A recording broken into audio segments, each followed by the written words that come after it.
Welcome back to the third episode of the Forget the Critics podcast. I'm your host, Aaron Haig, and beside me is your other host, Libby Collins. And today on our episode, we are going to be talking about a brand new movie, Primate, that just came out, as well as an older movie called Central Intelligence. Shout out my roommate, Aiden Ballard.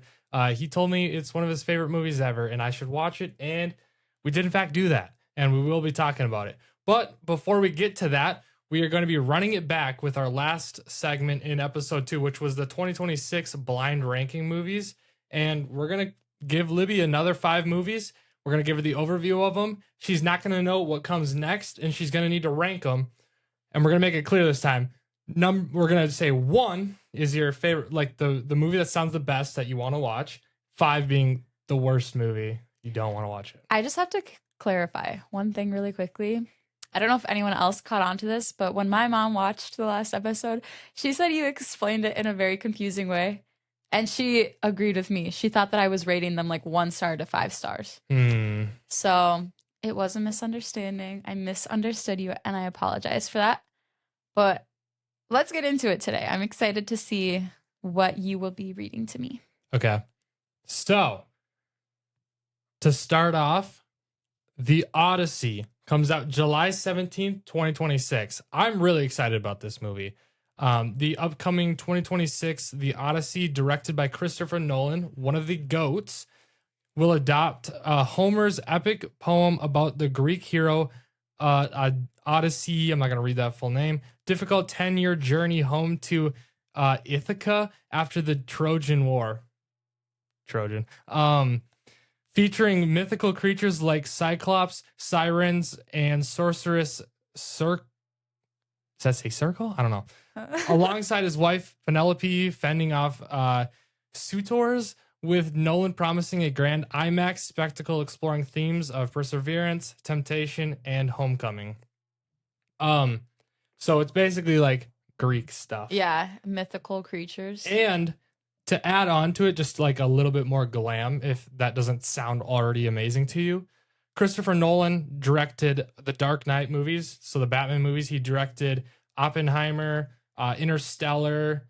There's probably some other great movies I'm missing, but you just listed 3 movies that I haven't seen any of them. Okay, Oppenheimer isn't that, like, Oppenheimer is great, but it's just like it's a boring movie to me. Just because it's 3 hours long and it's like really comprehensive. Like, you literally cannot snooze. You have to pay attention the entire time. And it's hard to pay attention to it because it's like, it's a lot of like war politics and it's hard to understand. Sounds boring. Well, this movie actually sounds very interesting. I think I would put it, if I had to put it in a spot. Wait, before you do that, I'm gonna also tell you this. So IMAX is not only like the theaters, but IMAX is a certain type of filming. And correct me if I'm wrong, guys. Most movies are filmed in 35 millimeters, which is like, let's just say it's this big, and IMAX is 70 millimeters, which is like this big. And I believe because it's 70 millimeters, it has more light particles that it can receive, so everything looks so much better. Like, you get more color and you get more like visuals. And he's like, it's harder, I guess, to film an entire movie like that because I think it takes longer. But I believe Christopher Nolan said that he's going to try and film the Odyssey in all of that IMAX 70 millimeter filming. So it could be like one of the best looking movies of all time. So that's to add on to it. Okay. I think it sounds very interesting. I'm gonna put it in my number 2 spot. Okay, respectable. All right, so the next movie is 28 years later, Bone Temple. So this actually just came out yesterday. We're recording this on the 17th. It came out on the 16th. And this movie is the second one in a series called 28 Years Later. It's a horror series. So we don't even know about the first one. No. I do want to watch this, though, because I guess Cillian Murphy is in it, and I love Cillian Murphy. He is also in Oppenheimer, and he's a Peaky Blinder. Oh my gosh. Anyway, 28 Years Later, The Bone Temple is the second part of the new 28 Years Later trilogy, focusing on a young survivor named Spike joining a violent cult while Dr. Ian Kelson studies the rage virus at his eerie Bone Temple. Exploring themes of evil, faith, and humanity's struggle with its own brutality is a post-apocalyptic world where survivors can be more terrifying than infected. I probably should have read these before I copied and Yeah, pasted you're them. tripping over every word, bro. I know. How does that sound? That sounds good. Really? I love scary movies. Like, I have a love-hate relationship with them because Yeah. I think in the moment when I'm watching them and I can feel my heart racing, it's like very stressful. But I like that feeling though. It's an addictive thing. For sure. Honestly, I would put that in my number 1 spot. Oh, really? Okay. Oh no, that laugh is sus. I just feel like this next movie you probably would have put at your number 1 spot. But the next movie is called Wuthering Heights. I believe that's how you say it. Comes out February 13th, 2026. Wuthering Heights is Emily Bronte's. I hope that's how you say her name. Classic novel about the obsessive destruction love between Catherine Earnshaw and the dark, brooding orphan Heathcliff. Set against the world Yorkshire moors, exploring intense passion, revenge, clash, conflict, and the supernatural, all told through layered narratives and complex, often brutal characters. The story follows their tormented relationship, Heathcliff's quest for revenge after Catherine's betrayal, and the cycles of cruelty and eventual difficult reconciliation. Yeah, whatever. That span generations. I don't really know what that means from all that, but the guy in the movie is I'm blanking on his name. He's like the super. Oh, he's from Euphoria. He's a super tall guy. Jacob Elordi? Yes. It's a romance movie. And he's the guy in it. All right, put it at the 3 spot. Put it at the 3 spot? Yep. Okay. What does that say? Does that say Scream? It does. No peeking. Okay. Guys, I love the Scream movies. Scream. So we went as Ghostface for Halloween. We did. We both did. Tell them how our fits looked. Fire. They look fire. Yeah, fire. We both were wearing masks and all black, right? I think we should insert a picture. Okay, I'll pop it up right here. All right. Next movie, Scream 7 comes out February 27th of 2026, and Scream 7 centers on Sidney Prescott finding a new life, only for a new Ghostface to emerge and target her daughter in their quiet town, forcing Sidney to confront her past to protect her family and end the bloodshed. With hints of returning legacy characters like Stu and Roman potentially involved, all while shifting focus back to suspense over gore under creator Kevin Williamson's direction. I've only seen like the first 2 Screams. I know, was it Scream 6 had Jenna Ortega? How many Probably. Scream movies have you seen? I think I've seen all of them. The hair on my face. All of them? Yeah. Wow.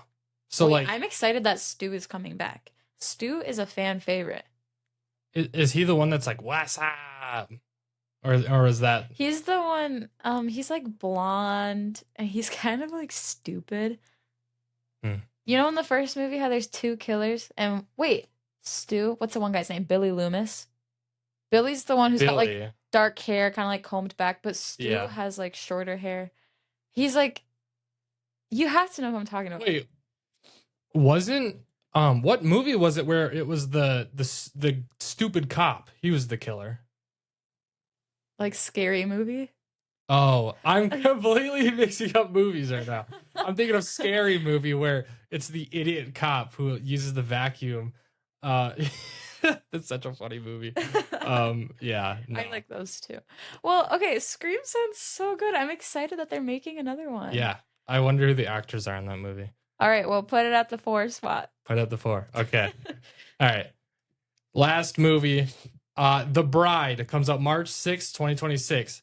Maggie Gyllenhaal's The Bride is reimagining of Bride of Frankenstein, set in 1930s Chicago, where a lonely Frankenstein monster, Christian Bale, ooh, I like Christian Bale, commissions Dr. Euphronius to create a female companion from a murdered woman, leading to a passionate romance, escape, and a radical social movement as they confront a corrupt world. So Frankenstein gets a girlfriend, and they resurrect a dead woman. You know, I'm okay with that being in my 5 spot. Really? Yeah. Are you okay with your top 5? So you put Bone Temple at your 1. You put the Odyssey at 2. You put the romance one at 3. You put Scream at 4, and then you just put The Bride at 5. Would you change it now that you know?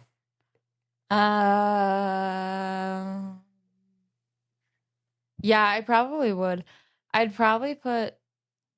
Wait.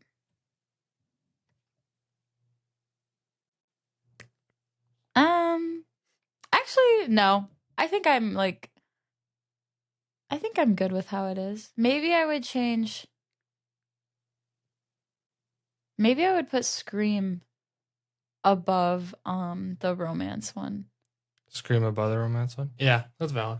Was that like 3 and 4? I think maybe I'd flip 3 and 4, but otherwise, yeah, I like it. If I were to rate these, I'd probably put Odyssey at 1. I'm really excited to see what that looks like, and Christopher Nolan doesn't miss. And then I would probably put Bone Temple at 2. I put The Bride at 3. I'd probably put Scream at 4, and then I put the romance movie at 5. Just because to me it sounds stupid. But I mean, Jacob, I like Jacob. I mean, he seems like a cool guy. You say that like he's your buddy. I like Jacob. I mean, maybe we would be friends if we met, but I've seen something with him in it. I just don't remember what it was. Euphoria? No, I haven't seen Euphoria. Actually, they're coming out with a new season. And I haven't seen Euphoria either. The teasers I've seen are pretty crazy. He's isn't he in that one movie like The Kissing Booth with like Joey King? Oh, yeah, that's where I've seen that. It's called The Kissing Booth? Yes, I've seen that movie and I think he's in it, yeah. That's where I saw him. He's also Frankenstein. Yes, I also heard about that too. Which I want to watch that movie. I do too. I heard it's pretty good. Okay, so before we hop into the Primate review and the Central Intelligence review, I just have like a couple of updates that I thought were pretty cool. I thought I would inform you guys about it. So if any of you guys are Marvel nerds or DC nerds, this is for you. So Dylan O'Brien, if you know who that is, he's in Maze Runner. Mm-hmm. He's also in American Assassin, I believe it is. Mm-hmm. And he's rumored to be casted in the new Marvel saga, which would be cool. Nobody really knows what he could be for. So people think maybe Wolverine, maybe Nova, which I don't know who Nova is. I'm not like that much of a Marvel nerd, but some people are saying Nova. Some people are saying, I believe there's this guy called Iceman. Correct me if I'm wrong. He's an X-Men character. So I guess he's rumored to be one of those guys. And then also Stranger Things, if you like Stranger Things, Joe Keery is also rumored to be casted in Marvel as well. And people think he could possibly be Nova. He could possibly be Wolverine, actually. And I think that's pretty cool. I like the both of them. I especially love Joe Keery because of Stranger Things. And seeing him in Marvel would be awesome. We already got Sadie Sink. She's going to be in Spider-Man Brand New Day.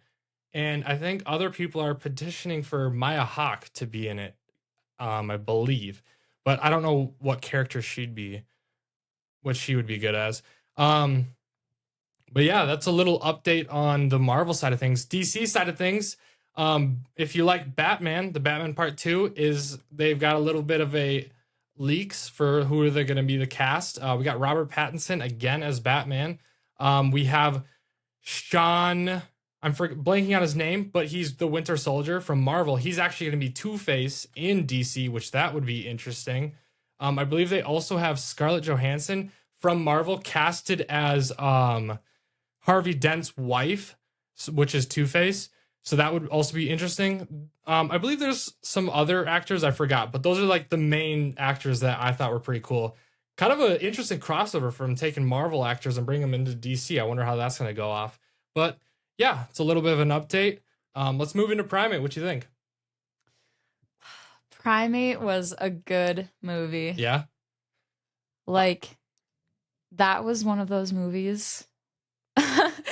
Okay, I've kind of become bad at watching scary movies. I used to really enjoy them, but now Mhm. they stress me out a lot and I like hide from them. Um, this is one I was hiding a lot during it. Yeah. So I mean, just to start off, we'll do positives. It was like I would say it was scary in a disturbing way. Like it Yeah. wasn't really scary that it was jump scaring me and got my heart racing, but it's scary because it's so disturbing and Yeah. gory. It was so gory, like ew. Okay, I don't really like when movies are that gory, but it was like you're seeing crazy things. Like someone's like scalp got ripped off. Yeah. Oh, literally 30 seconds into the movie, that guy's like face got ripped off. Yeah, that was Yeah. crazy too. Really gross, like very close up. That stuff was nasty, but that's good. Like that's how a scary movie should be. It should make you feel uncomfortable. You should feel disturbed. Some people don't think that scary movies should be gory.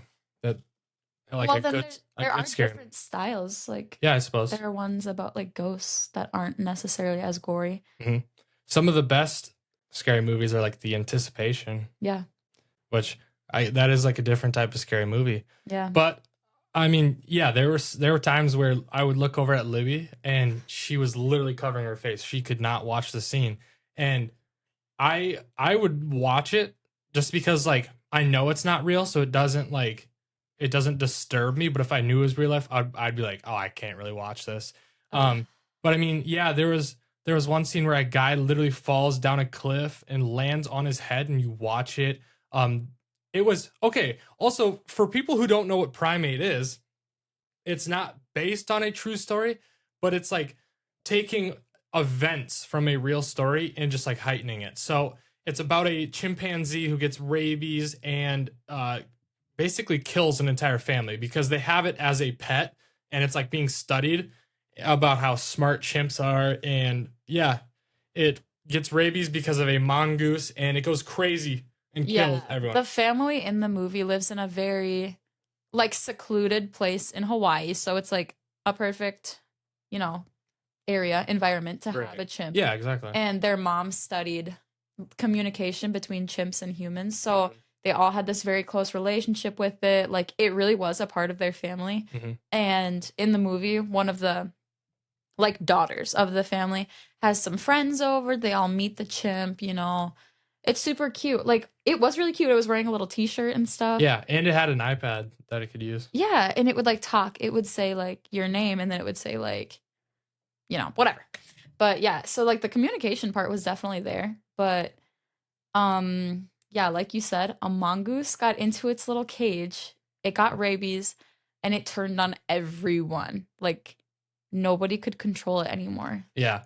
I think one guy died. No, three guys died, like three kids. Because there was one friend that was already there, and then the girls called over two more guys that they met at the airport, and those two also died. Oh yeah. The one guy literally got his jaw ripped off. That was insane. I was hiding my face during that part. Yeah, and one of the main character's best friend, she was also killed. The chimp took a rock and just smashed her head. It was insane. Was she the one on the stairwell? Yeah. I also didn't. Okay, I don't think I watched a single death. I'm not gonna lie. Every time, because okay, it was kind of the same thing. This might be a negative. It kind of was the same thing for every person. The monkey would just climb on top of them and just kill them. I mean, I guess it was various objects it would kill them with, Mm-hmm. but I don't know. As soon as that monkey would like climb over someone, I was just hiding my face. Yeah. I didn't want to see that. Because you knew it was Raps. Although it wasn't really like, it was kind of biased, I guess is the right word, towards like the actual family. Because the actual family was the dad, who was deaf, by the way. The dad was deaf. Oh, And then- completely deaf. Yeah. Then there was two daughters. So when it came to those three people, the chimp wasn't going like full bore. Like, Mm-hmm. because it didn't actually like fully hurt them. But if it was any of the friends, they were wrapped. They were just dead. Actually, so in the movie, the opening scene is like a vet going into the enclosure Mhm. because he's like checking out this bite mark that the chimp has. And when he goes in there, he doesn't lock the door behind him. So the chimp right then and there kills him. And then that's how it escapes. But then it like jumps to kind of like building the story of like how it all happens. Right. But besides that guy, the very first person attacked by the chimp was like one of the daughters. So she was a member of the family. Yeah. And after that, she just got bit in the leg. Like she was still okay. But then after that, it just slowly took out like friend after friend after friend until it was literally just the two daughters and their dad left. Hmm. I have a couple of things actually to point out. So, if you guys have ever seen the newest Jurassic Park movie, I think it was called like Resurrected or something, but that whole movie happened because a guy had dropped a Snickers wrapper on the ground. That is kind of the same situation with this movie, where when the vet went to go check on the chimp, if he would have followed what I think is like Protocol? like normal protocol when you go into a enclosure, is you close the door behind you. He didn't close the door behind him, Yeah. and so the chimp was able to get out when it literally killed the guy, because he went in to go give him a shot, and he like pulled him into his little den inside of the enclosure, just ripped his face off. Yeah. And then also the dad, who was deaf, he had seen the monkey late at night attack one of the friends who couldn't sleep. She was out by the swimming pool, and the monkey like tried to attack her, and the dad blew this like really high pitched whistle, and the monkey like shied away, and it was like kind of like taming him. And I was wondering, why did no one else have those whistles? Like neither of the daughters had the whistles, only Yeah. the dad did. I was wondering too. So there was a point, the dad is kind of like a workaholic. And so when all these kids were at the house, he had gone somewhere for a work event. He was like a famous author and stuff. Mm-hmm. And I was wondering if he had left the whistle at home or if he carries it on him. Yeah. Because nobody tried, like there were parts in the movie where the kids, they all were kind of taking cover in a pool because animals with rabies are afraid of water. Is that actually a thing? Yeah. Oh, I didn't know that. I just thought it was monkeys were scared of water. No, if you have like, I don't know if you've ever seen videos of people with rabies trying to drink water. They like literally can't.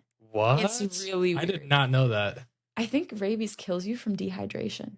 Actually, I might be wrong. Anyways, so they were taking cover in their little pool, but then there were multiple points where people were able to like escape and go towards the house to try to like grab their phones or, whatever. Mm-hmm. Obviously, they were kind of stupid, how people in horror movies normally are. Like they make poor choices. Yep. But I don't know. Anytime someone went to the house, I'm like, why is no one grabbing the whistle? Yeah. He had it on him though. Why wouldn't they have more? That's what I was thinking the entire movie. Like, why is there only one whistle? Yeah. Because the only reason I suspect that he had the whistle is because when he had actually come back, he had the whistle. Yeah, and you never saw him like grab it. Mm-hmm. Exactly. Mm-hmm.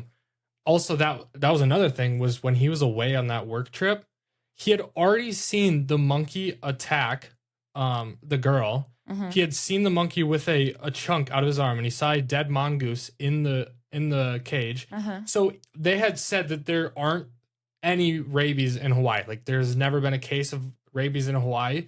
But if you see all of those signs and then you proceed to send in the mongoose for testing just in case, why, when he called his daughter multiple times, couldn't get a response. The doctor had sent him results and said, is this a joke? Like the mongoose has rabies. And then he was like, no way, like test him again. Why wouldn't you instantly go home? Yeah. Because like you'd already seen all signs of rabies and you just in case sent it along. Yeah. So why wouldn't you just in case go home right away? That was a very bad move on his part. Like Yeah. he literally was in the middle of like a meet and greet. Like people were lined up at his table, whatever. And his phone gets a little text and it's like, well, I think at first whoever was like calling him and he didn't answer, right? Because he's at the meet and greet. And then they sent a text and they're like, this Who tested called? positive.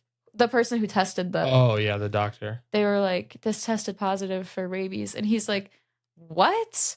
Rabies doesn't exist in Hawaii. Yeah. Why would he have even sent it in? Like, why would he have a suspicion about the dead mongoose if he thought rabies wasn't in Hawaii. That's what I'm saying. You know? Yeah. I feel like there are some plot holes. And like that's what I'm saying, because if there isn't supposed to be rabies in Hawaii, but you just in case sent it in, why wouldn't you just in case race home? Yeah. Right? Like you in the back of your head, you're like, I think this has rabies. That's why you sent it in. Yeah. So why wouldn't you be like, oh crap, I gotta get home. Like something's not right here. And like your daughter isn't answering. Like, come on, guys. Your teenage daughter and your teenage son isn't like, there was no boy, but like there was like a close family friend. A close family friend. None of them are answering. Multiple people. Nobody answered. Yeah, he should have been like, ooh, like I should go home. Like, come on. They're not answering their phones. Yeah. But that's typical horror movie. Bad choices are made. That's how things happen. Because if everyone made better decisions, they probably wouldn't have been as interesting. That's what we got down for negatives. I mean, the characters just tripping. Like the one girl who died on the staircase, she only died because she tripped. Yeah. Not grabbing. So there was a scene where they literally just went to house to grab the phone, and they had found the phone on the ground, and she went to go reach for it, and she actually accidentally stepped on the remote, which turned on the TV. And they just stood there like, yeah, like, grab the remote, shut it off, grab the phone, run. I don't know, like, do something. Don't just stand there. Yeah, because they went and hid in that closet. They should just grab the phone. Bro, the closet they hid in was like, the doors had these little wood slats. You can like turn them like shutters on a window, kind of. Is that what they're called? Or like blinds on a window? Mm-hmm. So it's not really concealing any noise or anything. And the monkey can kind of see through them. And there's like coats in plastic bags, you know? Is that what those were? Yeah, I think there's like plastic. So they are in the closet. At first they're standing up and the monkey is like kind of walking around. And then they bump something off a shelf and it falls and it's super loud. And the monkey's like literally looking through the... Okay, this is one of those parts where I, like, my heart was like boom, boom, boom, boom. Yeah, like, that actually kind of was like a scary part because they were like, so close to being caught. Like they were probably dead. Yeah. But somehow they tucked themselves behind all this plastic. There literally was a scene where the monkey's face was like the plastic was just over its face and the girls were literally right there, but it couldn't see them. That was really goofy. That was really funny. Because he looked this way and the girls were over there and he never actually looked that way. He kind of just went like this. Yeah, you just saw him go. And he was like... Yeah, and it was like... Yeah, and then he just went back. That was so stupid. Okay, in the moment, I was really scared, but like reflecting on the movie, it was funny. Yeah. What else do they have? What else do we have in here? Let's get into... Wait, are we on our negatives? Yeah. Is there any other negatives you have about it? Actually, a positive I do have about it is, I actually haven't said this to you, but when the dad had smashed the bottle on his head and then finally like stabbed him, it was like the entire movie you wanted the chimp to die because he was killing everyone. But they made that scene, I don't know if you felt this way, but they made that scene amazing because you almost feel bad for the chimp because when he gets stabbed, all of a sudden it like seems like he turned back to his regular self. Oh yeah, by the way too, there were moments throughout the movie where you see him kind of like turn back to his normal self. You see his face, like his expression kind of like soften and like he looks like he's like realizing what he's doing. There is this one scene where he was with one of the daughters. This is pretty much after he had killed almost everyone. I think it was just the two sisters and the dad. And the dad was in another part, like another room of the house, but he's deaf, so he couldn't hear any of this. Yeah, that was crazy too. The girl was like kind of like leaned up against this couch and the monkey was like grabbing her hand and its face, like it looked like a normal, like cute monkey again. Yeah. And then she like kind of was like smiling at it or like something. Yeah, I don't know. You were gonna go like that. And then instantly, what did it do? Did it like... Yeah, I think it like tried to... I thought it was biting her fingers, but I think she was just like... It just like snapped them or something? I don't know. It did that and like, it was really gross. You could hear all her bones crunch. Yeah. So there were scenes like that where you were like, oh, he's kind of like... Because he would also... I mean, I'd like to say it because I kind of feel bad for the chimp, but I feel like if he wasn't bitten by rabies, he would have never attacked the people. Yeah, I agree. But who knows? But yeah, I feel like that was like a really good scene. Like they finally stab him. Like, let's go. Like they finally got him. And then all of a sudden you're like, oh man. Cause then he's like whimpering and he's like laying back and he's like slowly dying. You're like, I kind of feel bad for him right now. I think they wanted you to feel that a few times. Like they wanted you to be hopeful that the monkey wouldn't have to die. Yeah. And then, but then right after you kind of feel bad for him, then he just gets up and he almost like kills all of them. And then the daughter pushes him away and he like falls off the edge and like lands on a chair, dies. Yeah. So, another positive I have about the movie is that it was only like an hour and 45 minutes. Oh yeah. You love those short movies. Yeah. It wasn't very long for me. I think like I mentioned this with Avatar too. If a movie is too long, I kind of get like disinterested or like it's hard for me to just like stay engaged for that long because I'm like, okay, well now I need a snack. Now I need to go to the bathroom. Like, yeah, I don't know. And I'm like, if you can't get your point across in under 2 hours, you probably could just make 2 movies. And I have an opposite take when it comes to that because but I guess you could actually go wrong with a 3-hour movie like Avatar. But when it comes to a short movie, I think sometimes it's hard to nail it because if you've ever watched a Tubi movie, guys, Libby and I watched a few. A lot of them are like straight into it, and you really get no background. You're like, what's going on right now? And there's a lot of like really bad cuts where you're like, there could have been more information there. Yeah.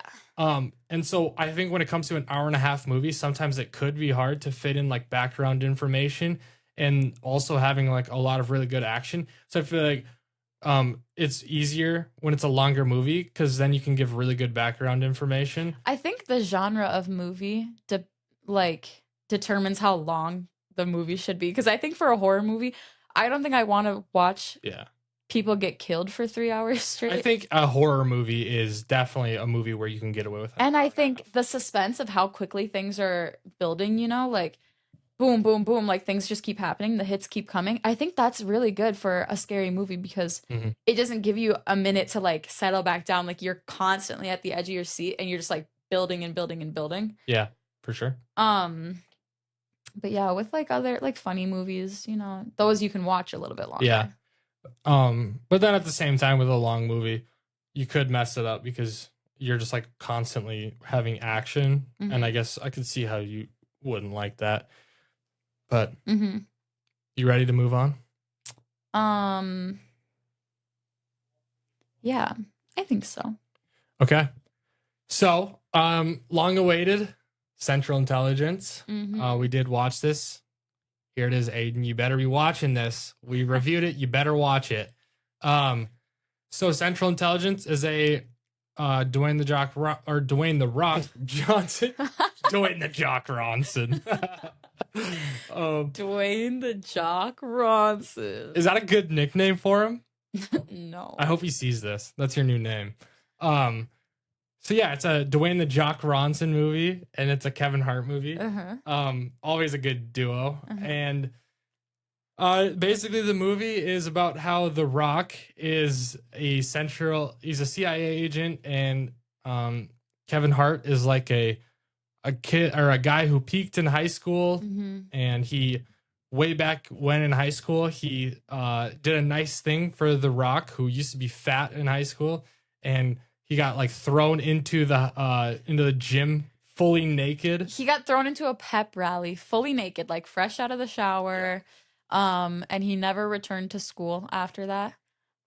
But like right after he got thrown in, Kevin Hart, what was his name in the movie? I don't know, but I just know it was Golden Jet. I know his nickname. It was Calvin? Calvin, yep.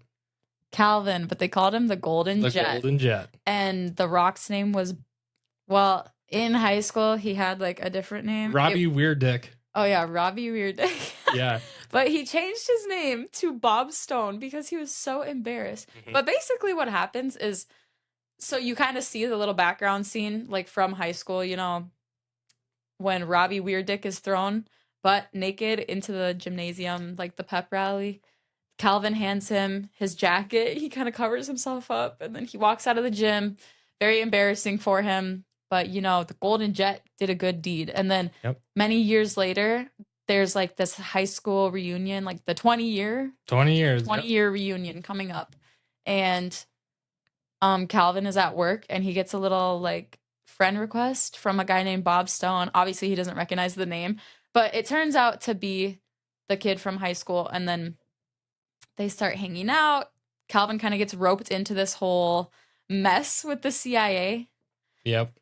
Because the CIA is trying to make Calvin think that The Rock or Bob Stone is a bad guy, and The Rock is trying to make Calvin think that the CIA is a bad guy, which I don't know why they had to confuse him like that. Yeah, there was this blonde lady, and she like the whole time she kept like bumping into Calvin and being like, if you're around Bob Stone, like push this button. I need to know your location and like all this stuff. But then at the end of the movie, the plot twist is that The Rock and the blonde lady were together the whole time. Yeah. I'm confused though, because there was a part where Bob Stone was captured and the blonde lady brought him into like an interrogation room, like had him handcuffed and stuff. And then Kevin Hart is there too because, they're kind of like associated with each other. And I don't know why, like this scene I was confused why they had this because Kevin Hart had to like free Bob Stone. Like he had to like, point a gun at everyone and like they had to escape the building. They had like a getaway car or like helicopter or something. Yeah. Why did they need to do all that? I don't know. Like that's what kind of confused me too. Is like why did we have to lie to Calvin and make them think that The Rock and the CIA were against each other? Yeah. When the entire time all they were trying to do is just get The Rock's partner Phil to confess. Yeah. Because I know that they needed Calvin to show them the codes. Yeah. To like where to go. Calvin is like an accountant. And yeah, so he like okay, when they first were still meeting, like Bob Stone was like, "Oh, I need to do something for like my money. I can't figure out how to log in. Can you like help me do it? I have blah blah." And so he obviously figures out how to do this all. And like that night, Bob Stone like stays at his house and stuff. And then in the morning, this blonde lady and her sidekicks, they all show up and they're like, "You have a crazy criminal. He's a murderer, whatever. Like he's in your house." Yeah. And it was like, I don't know. I actually feel like the movie did a really good job of like keeping the plot and the action there, but also like having the humor and stuff. So you weren't taking it too seriously. That's literally what I wrote down for the first positive of this movie is great plot for a comedy, because I had a conversation with Jaden Boyce, shout out to him, about how it's really hard to review a comedy and rank a comedy because there's just no plot in a comedy. Mm-hmm. It's just always supposed to be funny and random. But this movie had like a super good like mix of comedy, plot. Mm-hmm. There's a bunch of twists. Mm-hmm. Like you don't know what's coming next. Like looking back at, like, think about it. Was there ever a guy who died besides Phil in the end? No, because everyone is the CIA. So why would The Rock be? Because you literally pointed that out. You're like, so he's a CIA agent, but he can't hit anybody. He has really bad aim. Yeah. But it makes sense because they're working together. Why would he kill them? Yeah. But also at the same... I'm also confused. If they were working together, why were they acting like they weren't? I know, just to confuse Calvin. I don't get it either. It's so weird. Why wouldn't they just go to Calvin and be like, "We need your help"? He probably would be like, "Okay, sure." Yeah. I don't know. It was very weird. And then also too, because they're working together, did the agents just straight up be like, "Yeah, you can just beat us up"? Because The Rock was like punching people in the accounting building. Like he was hitting people. Yeah.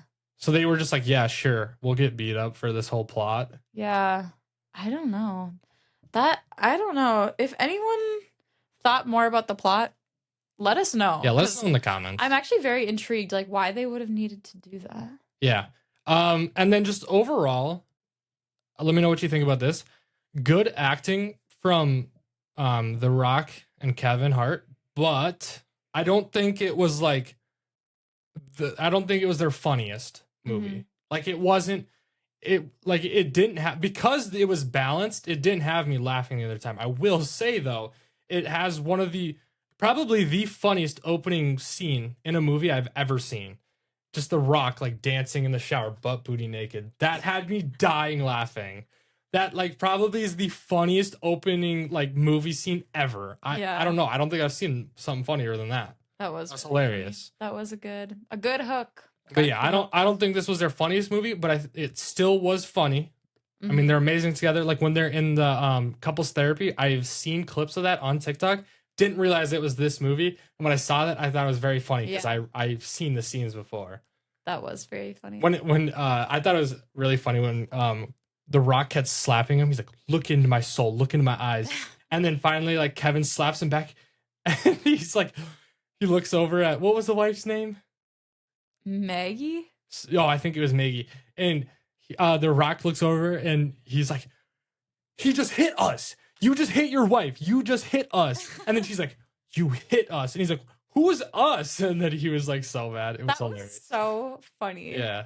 Okay, that was another thing I really liked, how like obviously because he's part of the CIA, he's stealthy. And so there would just be these random times where Calvin would think he got away from him. Yes. And he would just like he was in his office in his accounting building, and everyone in the office was like made aware, or everyone in the building was made aware that there was like a killer. Mm-hmm. And Calvin's like, I had nothing to do with it, and he ran back into his room and shut the door, and hiding behind the door was Bob Stone. Yeah. Like, how did he even get there? He must have came through the window. He was so sneaky, but I thought that was so funny. Yeah. Oh, wait. Actually, you know what? I think when I was watching the movie, I kind of was getting annoyed, though, with all the times Calvin would be like, I don't want to be in on this. Like, I'm not cut out for this. Just let me go back to my job. And then Bob Stone would be like, well, too bad. You don't have a choice. Like, you're kind of already in. I was like, bro, can't you do this by yourself? Because you're not actually, like, the whole time Calvin thought that it was Bob Stone versus blonde lady. Mm-hmm. So I don't know why Bob Stone was like so oh my god, I always like can't think of a word. Mysterious? No. He was so determined to have Calvin. Well, that was his best friend. In his eyes. His best friend, yeah. Because he has no other friends. Yeah. Another positive I have for this movie that I just like when movies do this is when they have bloopers at the end. I think it's so funny. Oh yeah. Like because that whole couples therapy scene was like funny enough, but then at the end of the movie they had all the bloopers, and like the guys just really couldn't keep it together when they were filming it. Yeah. Which I thought was even more funny. You know what I thought was awkward though, was in the bloopers how The Rock was like flexing his pecs for that girl, and she was like oh, that did look really awkward. It was awkward. Ew. Why'd you make me think of that? I don't know. But that isn't the first time he's done that. There's a movie called Journey to the Center of the Earth. Have you ever seen that or heard of it? No? Okay. Well, so there's a movie called Journey to the Center of the Earth, and he is in it, and he does another thing like that where his son, he's like teaching his son how to flirt with this girl, and he's like, here, this is what you have to do. And he like takes off his shirt. Or no, I don't even know if he takes off his shirt, but he starts like bouncing his pecs, and he's like, throw a berry at it. He's like, what? He's like, throw a berry at it. And he's like, no, I'm not doing that. He's like, come on, throw a berry at it. And then he like throws a berry at his pecs, and it like bounces off. And he's like, what? And he's like, come on, throw another one. And then he's like he's throwing berries at his pecs, and he's like flexing them. They're just bouncing off. It was so funny. But yeah, that's like literally not the first time he's done that too. Yeah. So that's so funny. But yeah, that's all I've got. That's all I have too. Like, that was a good, just, you know what, too? I feel like that was a movie you could put on as, like, background noise. Yeah. Like, you're, like, cleaning or, like, studying. I agree. And you could look up every couple minutes and still, like, be on the same page, like, still know what's going on. Mm-hmm. You didn't need to be totally engaged the whole time. He didn't. Yeah. I like that. Overall, great movie. So yeah, those were the 2 movies for this week. Let us know in the comments if you thought these were great movies, if you've watched them yourself.